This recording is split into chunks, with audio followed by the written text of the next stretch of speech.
আজকে আমরা সমুদ্রে গেলাম স্নান করতে। কয়েকজন মিলে কৈলাসগিরিতে, আন্ধ্রপ্রদেশে। আজকে পানির স্রোত অনেক বেশি, আজকে ঢেউটা অনেক বেশি আসতেছে।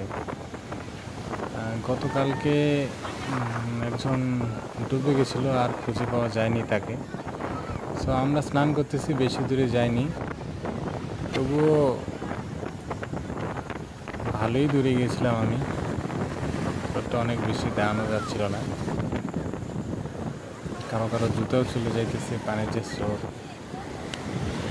আর আমার সাথে জিজ্ঞেসছিল আমার ফ্রেন্ড, ওর মোবাইল তো খারাপ হয়ে গেছিলো, পানি ভরছে মোবাইলে। আর সমুদ্রে তো নোনা পানির জন্য মোবাইল খারাপ হয়ে গেছে।